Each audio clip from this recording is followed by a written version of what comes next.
O ano é 1680. O céu é agraciado com a passagem de um cometa que, mais do que deixar quem observava de boca aberta, também deixa um marco na história da astronomia. Ele ficou visível a olho nu de novembro daquele ano até fevereiro do ano seguinte. E em dezembro, a cauda do cometa chegou a ocupar um ângulo de 70 graus no céu. Imagine um rastro que vai desde o horizonte até quase o topo do céu. Foi isso que aconteceu. Incrível, não? E em março de 1681, o nosso já conhecido Isaac Newton inicia o estudo do cometa fazendo diversas observações com um telescópio. Nas observações dele e de outros cientistas, eles não conseguiam distinguir se a trajetória do cometa era uma linha reta ou uma órbita circular.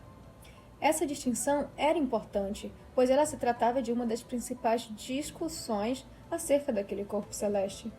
Newton e outros, dentre eles, George Samuel Dorfel e John Flamsteed, não concordavam em relação ao tipo da órbita e nem mesmo se havia dois cometas ou um cometa em relação àquele objeto. Newton acreditava se tratar de dois cometas, obedecendo a trajetória retilínea, enquanto Dorfel e Flamsteed acreditavam ser apenas um objeto em uma trajetória que não era retilínea. Dorfel, 6 meses antes de Newton, consegue criar o primeiro método para determinar a trajetória do cometa, baseado em geometria. Mais tarde, Newton começa a considerar então não se tratar de dois cometas, como ele achava, mas apenas de um, reformulando assim seus cálculos com observações bem mais precisas para determinar as órbitas daqueles objetos. Fazendo isso, ele lança sua célebre publicação, Os Princípia. Nesta sua obra, Newton definiu quais seriam as órbitas dos planetas e também generalizava suas conclusões para os cometas, que possuiriam uma órbita de elevada excentricidade. Sua obra então marcou a história do movimento orbital desses objetos tão misteriosos para a época. Posteriormente, entra em cena Edmund Halley, e fazendo pequenas modificações nos cálculos de Newton, ele calcula a órbita de 24 passagens de cometas. A partir disso, fazendo suas análises, ele percebe que as órbitas dos cometas de 1531, 1607 e 1682 eram parecidas. Então, ele sugeriu se tratar do mesmo objeto. Ou seja, seu movimento tinha uma periodicidade.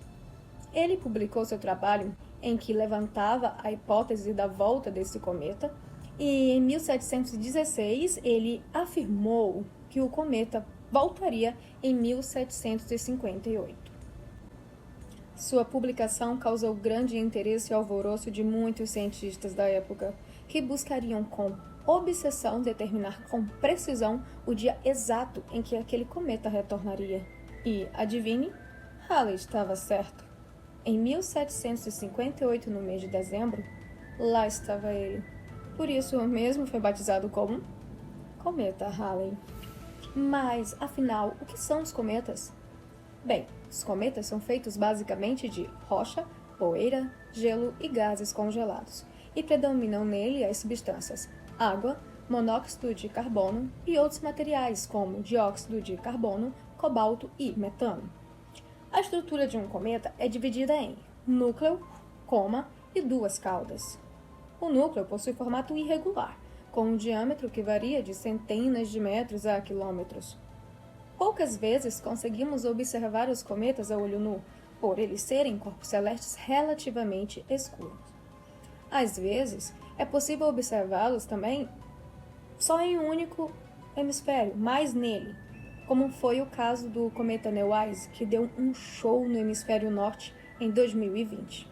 Mas só foi contemplado aqui no Brasil a olho nu em poucos dias na região norte, bem pequeno no céu. Quando se aproximam suficientemente do Sol, eles passam por um processo de sublimação, onde os seus compostos passam diretamente do estado sólido para o estado gasoso. E a sua coma, que é o nome dado para uma circunferência difusa que fica em torno do núcleo, ela pode chegar de centenas a milhares de quilômetros de diâmetro.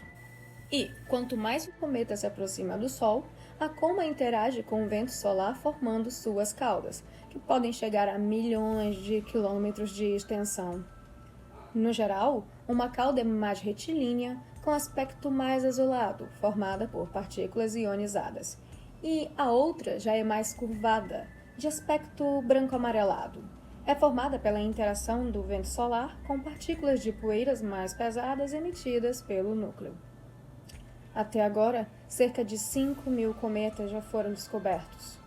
Mas os mais brilhantes e impressionantes são o cometa Hyakutake, que passou bem próximo da Terra em 1996, o cometa Hale-Bopp, em 1997, o cometa McNaught, que produziu belo espetáculo em 2007, e o cometa Lovejoy, que visitou as vizinhanças do nosso planeta em 2014. Mas claro, não podemos esquecer do Halley, que tem sua periodicidade de curta duração, 75 a 76 anos, sendo um dos que tem a periodicidade bem definida. Porque muitos cometas não têm periodicidade comprovada. Eles são vistos pelos seres humanos apenas uma vez. Sua órbita é irregular e só voltam para perto do Sol em períodos de milhares de anos, caso voltem. Entende-se que os cometas possam ter origem de dois locais. Os de curto período podem ter origem no cinturão de Kuiper, que se estende da órbita de Netuno até cerca de 50 unidades astronômicas. E os cometas de períodos mais longos podem ter origem na nuvem de Oort, que é um lugar hipotético considerado o limite do nosso sistema solar. A princípio, esses objetos possuem órbitas estáveis nas regiões que aqui citei, mas algum tipo de perturbação gravitacional pode arremessar esses objetos para o interior do sistema solar. Essas perturbações gravitacionais, elas são produzidas pela interação dos corpos celestes um com o outro, como, por exemplo, estrelas, planetas, outros objetos também. Quando eles são arremessados para o sistema solar interno, os cometas, e não se chocam com nenhum outro objeto celeste, eles adquirem essas órbitas então bastante excêntricas, com períodos que podem variar de dezenas e milhares de anos. Quando o material congelado dos cometas é completamente exaurido, acaba, ele se torna apenas então um pedaço rochoso. E sem esses materiais voláteis que formam a cauda e a coma, ele pode passar a ser chamado de asteroide, que pode ser tema também de uma outra sessão. Eles são realmente fascinantes, não? Dito isso, aguardo vocês no próximo e último vídeo da sessão Cometas, onde abordarei os assuntos: as antigas missões e as novas missões das sondas espaciais, com direito a uma fotografia do núcleo de um cometa. Quer saber como isso aconteceu? Até a próxima!